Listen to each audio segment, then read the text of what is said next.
ఒక మేజర్ యాక్సిడెంట్లో engine damage అవ్వకుండా బాడీ మాత్రమే డ్యామేజ్ అయిన కార్ని మళ్ళీ కొత్త దానిలా ఎలా తయారు చేస్తారో ఈ షార్ట్ వీడియోలో చూడండి.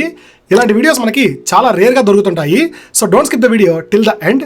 రీసెంట్గా హుండాయ్ క్రెటా కార్కి ఒక మేజర్ యాక్సిడెంట్ జరిగింది. బట్ లోపల ఉండే వాళ్ళందరూ చాలా సేఫ్గా బయటపడ్డారు.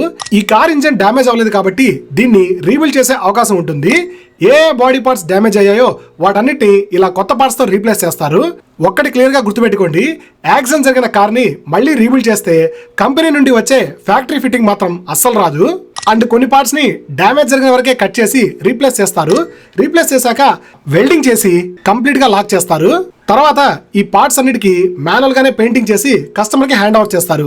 But end of the day accident జరిగిన కార్ ని ఎంత పర్ఫెక్ట్ గా రెడీ చేసినా కొద్ది రోజులకి fit and finish issues and rattle sound issues వచ్చేస్తాయి. ఈ వీడియో మీకు ఇన్ఫర్మేటివ్ అనిపిస్తే మీ ఫ్రెండ్స్ అండ్ ఫ్యామిలీతో తప్పకుండా షేర్ చేసుకోండి. అండ్ ఇంకా అలాంటి ఇన్ఫర్మేటివ్ ఆటోమొబైల్ అప్డేట్స్ కోసం మన ఛానల్ ని తప్పకుండా ఫాలో అవ్వండి.